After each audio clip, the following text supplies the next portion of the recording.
Robert Jackson's convocation address on the occasion of the University of Buffalo's centennial was odd in one respect, at least in my view, perhaps not in John Barrett's. It presented a thesis that it actually did not try to support. The argument at the outset of the speech was hardly surprising in a university setting. He said, and I'm quoting, "It is my conviction that improvement through education offers the last clear chance of civilization to avoid catastrophe." A big claim. But those were the last words directly relating to education in the address. He immediately moved on to a somewhat different matter, the utility of the Nuremberg trials in instilling and enforcing norms of peace in international law. What I'd like to do this afternoon is to offer some preliminary thoughts about how we might fill in some of the gaps in Justice Jackson's message about the value of education as a counterweight to wartime excess. What I'm going to do is I'm going to pair two stories of relatively high-ranking lawyers from different countries who oversaw the forced removal of racially defined state enemies during World War II, motivated not chiefly by virulent racism or by psychopathology, but by something more uncomfortable to acknowledge, motivated by the pressure of professional ambition. What I'm going to do is explore some of the all-too-human forces that tend to lead societies as they led Germany and the United States away from honest reckoning with the choices that people make to harness their professional energies in the service of systems of repression. I'm in fact going to use Justice Jackson's own somewhat ambivalent response to the wartime imprisonment of Japanese Americans to illustrate those very forces. And then at the end, I'm going to take up Justice Jackson's call for deploying education as civilization's last clear chance to avoid the catastrophic mistreatment of minorities. First, my comparison. I'm starting with these two men, comparing them in the winter and spring of 1942, a German and an American, that will strike many of you as tendentious, heavy-handed, maybe even outrageous. By the time my comparison is complete, I hope to have persuaded at least some of you that it is not. It's a comparison of two men who had authority to oversee the forcible removal and exile of a racially defined internal enemy. In one case, the Jews, and in the other case, people of Japanese ancestry. On the left is Benno Martin, and on the right, that's the German. And, well, you'll hear why in a second. On the right is Karl Benditsen, whose name ultimately he claimed as being Danish, although it wasn't. Benno Martin came from a Catholic family in Bavaria that had sent its young men into civil service for hundreds of years. He was a dashing, broad-shouldered man, over 6 feet tall. He joined the Bavarian State Police in 1919. He earned a law degree from Erlangen University in 1923, at which point, at the young age of 30, he was promoted to an administrative position in the political section of the Central Police Office in the city of Nuremberg. He quickly distinguished himself for two things: a law and order agenda and a single-minded focus on his own advancement. Neither of those things was uncomplicated in a city like Nuremberg, which was the home turf of one of the National Socialists' most rabid and unstable anti-Semites, Julius Streicher, and his famous or infamous newspaper, Der Stürmer. Policeman Martin's strategy during that period in the late 1920s was to protect Streicher and his thugs from the SA, from prosecution where he could, while simultaneously cultivating a relationship with Adolf Hitler and with Heinrich Himmler, the commander of the SS and an opponent of Streicher's within the National Socialist Party. Benno Martin did not become a member of the party until May 1st, 1933, a few months after Hitler came to power. And this was a moment when there were huge reshufflings of power all across Germany as a result of the accession of Hitler to power.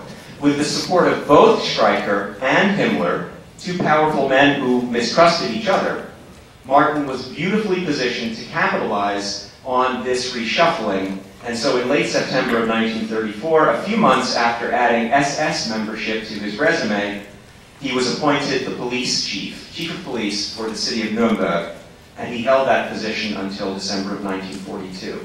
Now, as an ever-rising star in the Third Reich, Martin might be assumed to have been a National Socialist zealot and a rabid anti-Semite.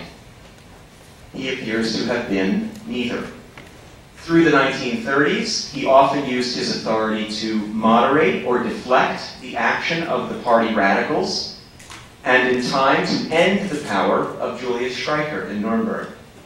It's well documented that Martin frequently deployed police power in the 1930s to protect the Jews, or at least some Jews in Nuremberg, from the most extreme degradations that Streicher and his thugs were trying to practice. He warned some Jews in advance of police actions, and he helped some Jews to emigrate. Maybe the shrewdest assessment of Martin came from Reinhard Heydrich, the chief of the Reich's main security office and the later architect of the plan to murder all of the Jews of Europe. In March of 1942, Himmler was considering Benno Martin for a promotion, and Heydrich wrote to Himmler that while Martin's police work in Nuremberg had always been satisfactory at a technical level, it was always in the service of Martin's own personal ends, rather than the ends of National Socialism. What Martin was, first and foremost, was ambitious. Whatever Martin's own feelings might have been towards German Jews, when the time came in late 1941 for Heydrich to implement the plan for deporting them all to the east, the task of organizing and implementing that deportation for the region of Franconia fell to Benno Martin. The first deportation came at the end of November of 1941. 1,000 Jews were rousted from their homes, placed on trains, and shipped off to Riga. This was a huge operation with many details to coordinate. A gathering point needed to be found and prepared. Trains needed to be secured. Police personnel needed to be deployed to gather, to register, to search, to guard all of these deportees. Officials needed to be appointed to examine and inventory the property of the deportees. An official planning document dated November 11, 1941 made clear that Martin personally oversaw the overall performance of this deportation. While Martin remained police chief, 4 more deportations of Franconia's Jews took place on March 24th, 1942, April 25th, September 10th, and September 23rd, 1942. In total, about 4,500 Jews were sent eastward. Among them, my great-uncle, Leopold Muller. Fewer than 100 survived, not including my great-uncle. In December of 1942, Benno Martin was promoted to a high-ranking position in the SS. Höher SS und Polizeiführer, higher SS and police leader. Carl Benditson, the American, grew up in Aberdeen, Washington, a gritty coastal mill town, birthplace of Kurt Cobain, I might note, although nobody knew that at the time. All of Benditson's grandparents were Jewish immigrants from Lithuania and Poland. He attended Stanford University, Stanford Law School, and then returned to Aberdeen to practice law. Later in life, he would say that he had known many, many Japanese, and Aberdeen was, in fact, home to a small community of about 80 people of Japanese ancestry. But there's no evidence that Benditson had any intimate involvement with that small Japanese-American community, or, for that matter, that he had views on the Japanese that were different from what one would expect for that time and place. He entered active duty in the United States Army at the rank of captain in 1940. In early July of 1941, the Army reestablished the office of the Provost Marshal General with Major General Alan Gullion at the helm, and Gullion took Benditson in as his assistant. So the young Army lawyer, suddenly promoted to the rank of major, was all of 33 years old. Major Benditson's involvement in the mass removal of Japanese and Japanese Americans after Pearl Harbor came in two distinct stages. The first stage lasted from December of 1941 through mid-February of 42. Benditson functioned as a kind of intermediary within the military among the various units that were developing the policy of removing en masse all of the people of Japanese ancestry from the West Coast.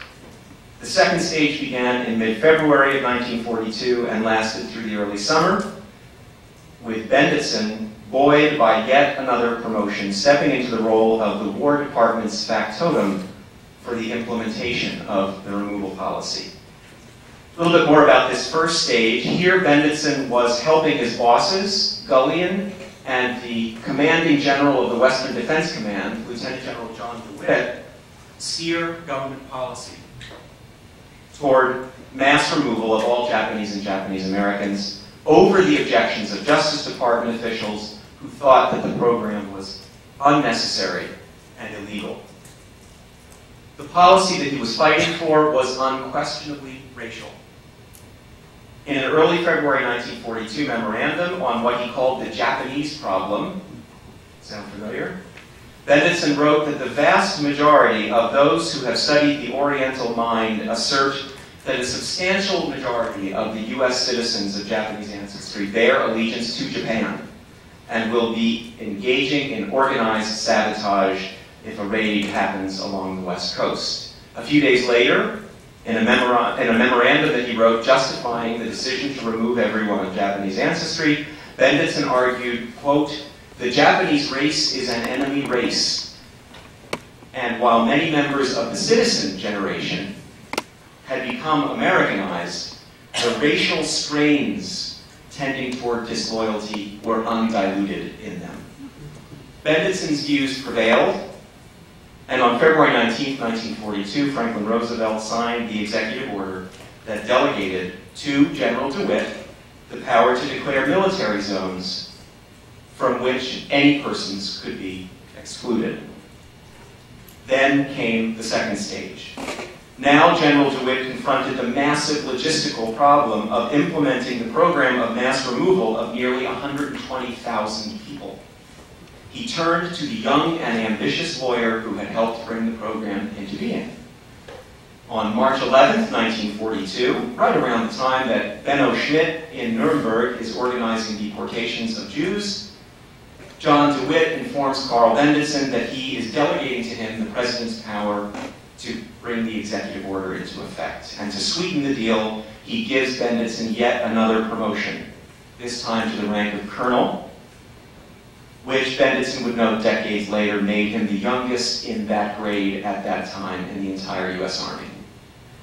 Now he shifted from the role of intermediary and draftsman to the role of boss. He threw himself into the task with dizzying energy.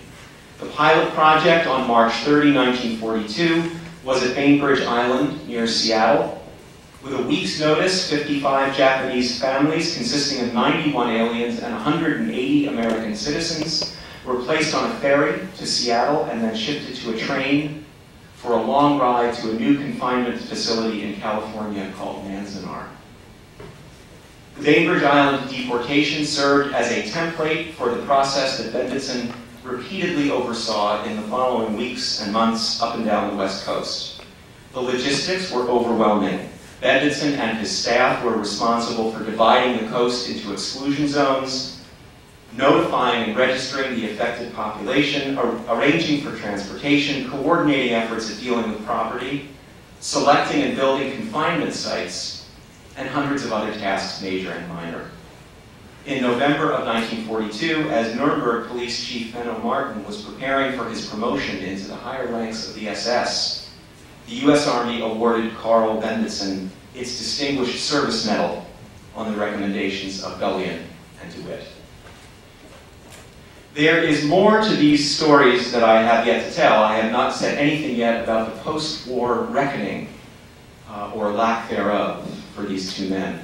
But before comparing that quote, post-war period, I'd like to stop for a minute and clarify the comparison that I'm drawing. Some of you, I suspect, might object to any comparison of American and Nazi policies, because American policy was not genocidal. Some of you might see the idea of comparing Carl Benditson with Benno Martin as an exercise in presentism, an unfair imposition on Benditson of the moral sense of our generation. But as it happens, comparing American and Nazi policy is no anachronism. It's something that occurred to people of Benditson's and Martin's own era. To take one example, in 1943, in the Hirabayashi case, which John mentioned, involving a challenge to the constitutionality of the racial curfew that Carl Benditson imposed through John DeWitt in 1942, Frank Murphy, filing a concurring opinion, said that the curfew law, quote, bore a melancholy resemblance to the treatment accorded to members of the Jewish race in Germany and in other parts of Europe. That's in 1943. What's more, the comparison of American and German deportations occurred to Benno Martin early in the 1950s as he defended himself in a German domestic court against criminal charges arising from the deportation of Franconia's Jews. His lawyer sought to normalize the German policy, contextualize it, by comparing it to the contemporaneous American program. He argued pure evacuation measures were carried out neither solely against Jews nor solely by Germans. This is from a brief. In fact, on behalf of Martin, in fact, the American General DeWitt, as High Commander of the American West Coast, gathered 112,000 American citizens of Japanese ancestry living on the West Coast in camps in the country's interior after the start of the war with Japan. The German court wasn't persuaded by the analogy, but the point here is that the idea of seeing commonality in the two countries' deportation processes is not only not unfairly presentist, it's not presentist at all. Now, some might object to comparing Benditson and Martin on the basis that the contexts of the two deportations were different. Jews posed no threat to German security, while the Japanese did pose such a threat to and in the United States. This objection is mistaken for at least two reasons. For one, even if Japan posed enough of a military threat to the mainland in early '42 to support mass action against a domestic enemy, Carl Benditson's program didn't distinguish between Japanese aliens and American citizens. The only thing that connected US citizens to the Japanese military enemy was a belief in the idea of a racially defined enemy of the state, which is a notion with a German pedigree as well. Second, this objection fails to recognize that in Nazi ideology, Jews absolutely did pose a threat to German security. As the Nazis saw things, Jews were responsible for the stab in the back that undid Germany in World War I and led to the punitive Versailles Treaty.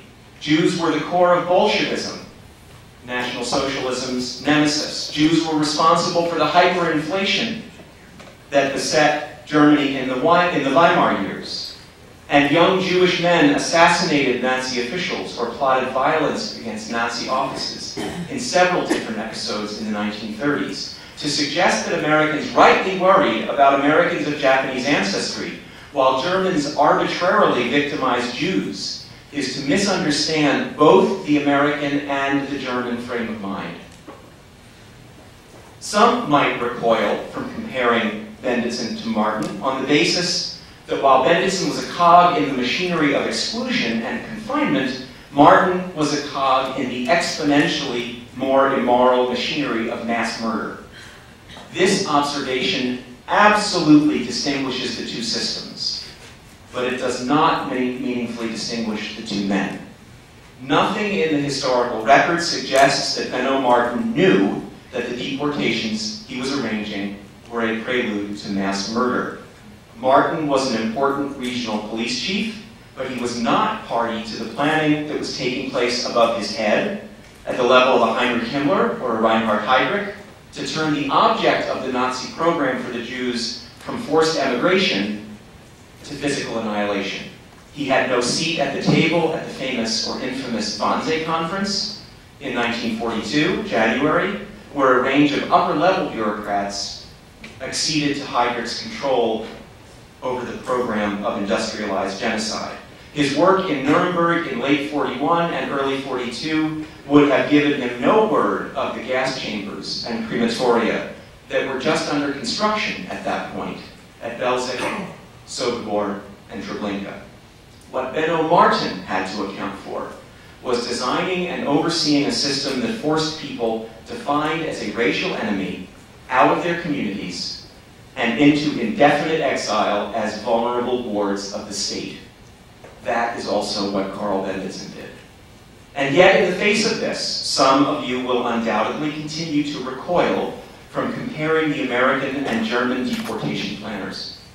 There is an undeniable sense in the American popular mind that anything in the story of Nazi Germany is of a different order from everything in the American experience.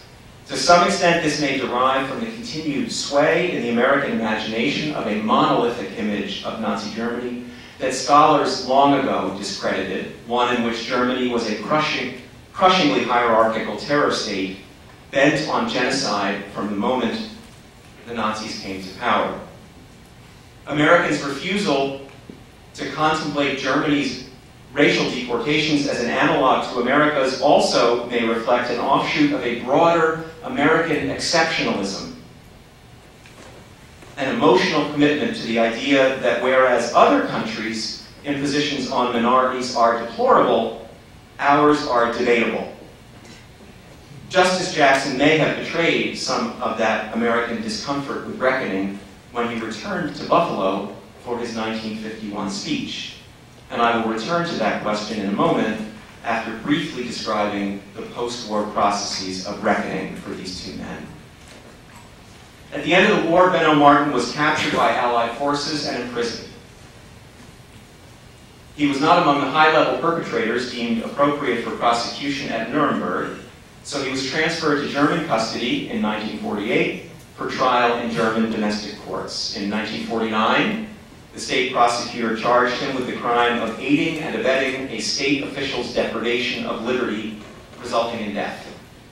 This triggered a 4-year odyssey of trials, appellate reversals, acquittals, state appeals, more acquittals, and finally, an ultimate acquittal in a German appellate court. That's right, Benno Martin walked free, acquitted on the weakest and most implausible of his grounds of defense, namely that while he was a friend of the Jews, who often used his discretion to help Jews out, he ordered the deportations under duress, afraid that he would be sent to a concentration camp himself if he didn't simply follow orders.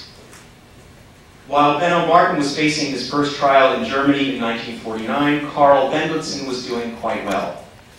He left the Army in December of 45, joined a management consulting firm in California, then came back to Washington in 1948 to serve as a special assistant to the Defense Secretary. In 1949, he organized the Office of General Counsel to the U.S. Army, and he was the first to serve in that position. Army Secretary Gordon Gray then made known that he wanted to appoint Benditsen to be Assistant Secretary of the Army. And this was the first moment when Benditsen's past began to dog him, at least a little bit. The National Democratic Party geared up to oppose the nomination. The Japanese American Citizens League did the same. And then the situation grew rather uncomfortable for him when a critical letter appeared in the press written by a Catholic priest in Los Angeles who recalled that when Benditsen was overseeing the removal of Japanese Americans from Los Angeles, he had, in the priest's words, shown himself to be a little Hitler, who decreed that orphans had to be evicted, even if, in Benditsen's words, they have just one drop of Japanese blood in them. Benditsen privately admitted to the Secretary of the Army that he was suffering an unhappy and frustrating experience. But in the end, these protests came to nothing, and Benditsen won approval from the Senate in February of 1950. He was 42 years old. Oops. 2 years later, Benditson's rise continued. When the Undersecretary of the Army resigned to pursue political office, President Truman nominated Carl Benditson to take his place. Confirmation was swift and uncontested. The Senate confirmed him in early May of 1952. At age 44, he came to occupy the second highest civilian position in the U.S. Army, and this is his swearing-in ceremony.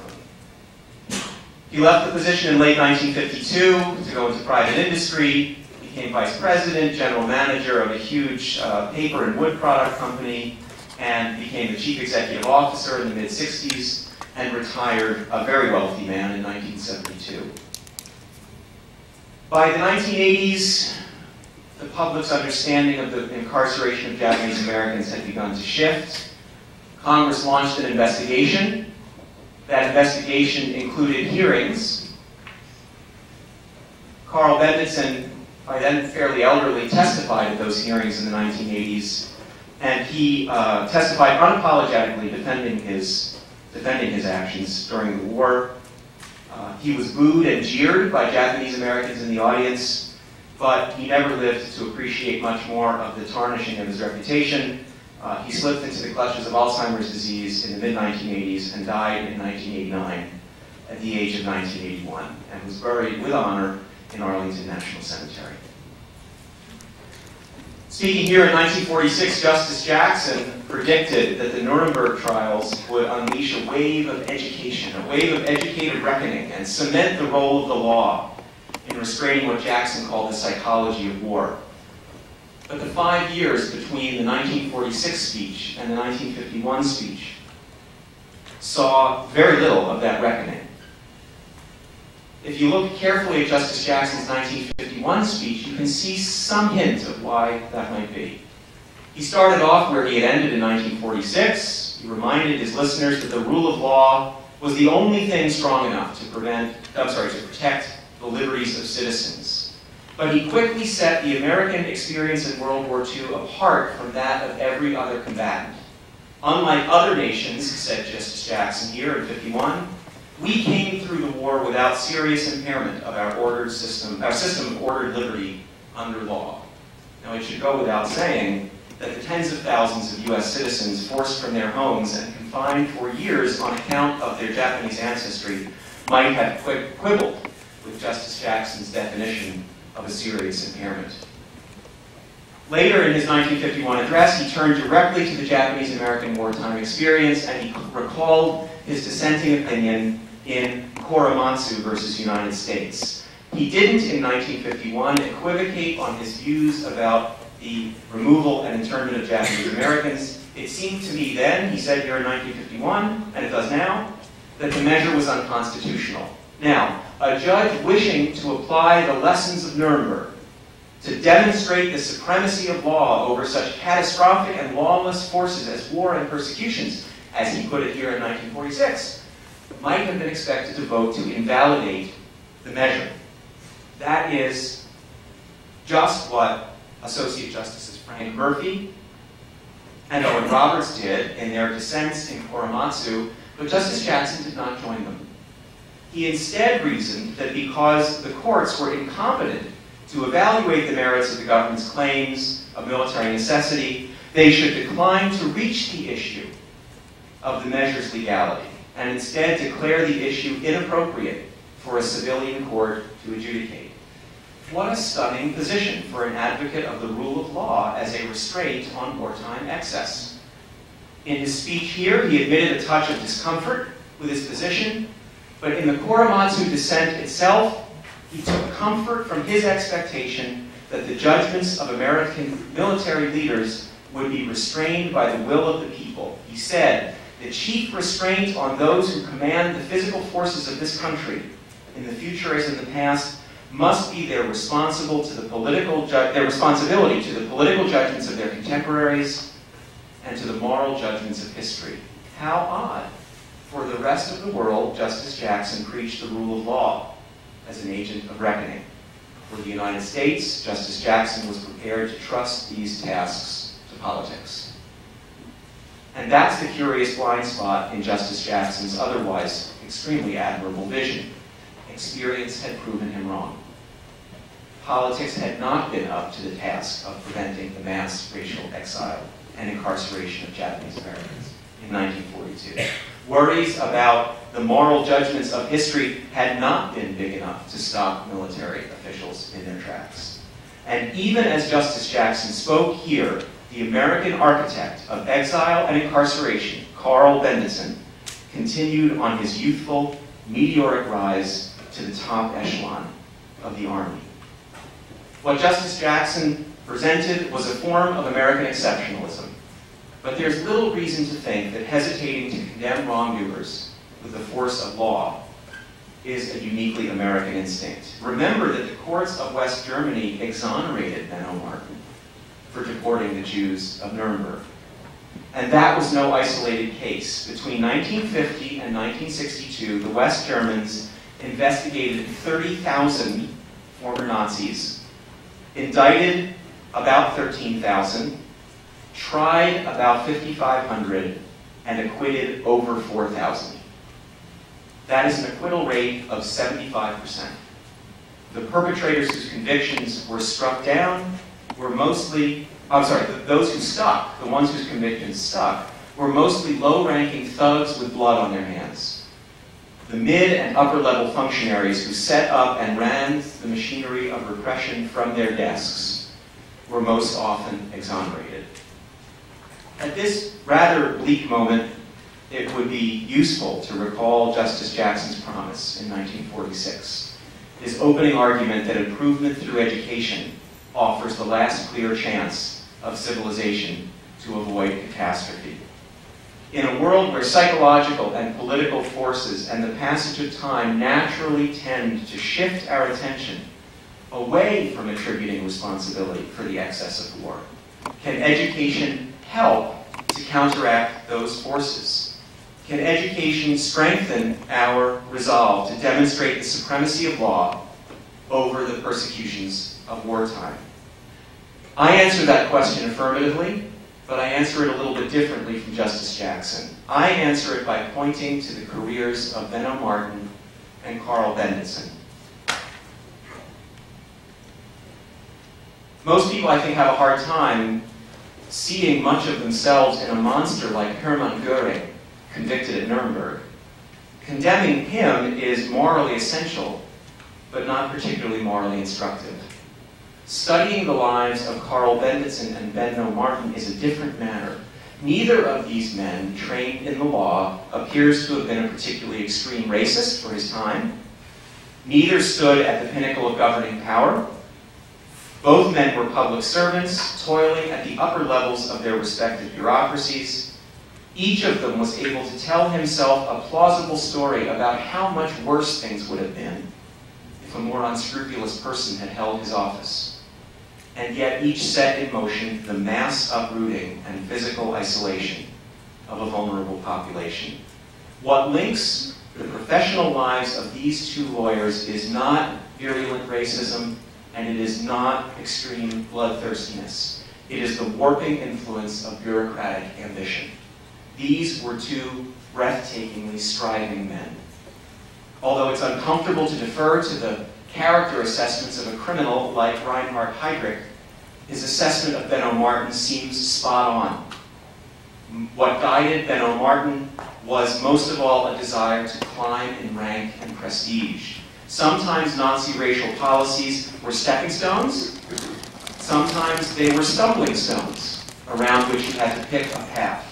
But the path was the thing, and he trod it in the space of a decade from the middling ranks of a city police force all the way up to the higher SS and police leader for his entire region. Same kind of thing is true for Carl Benditson.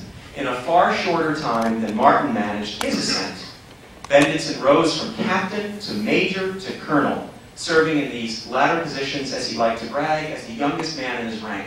Within 6 months after the U.S. entered the war, Benditson sat atop a War Department unit of his own creation, asserting near complete authority over civilians across a huge swath of the country.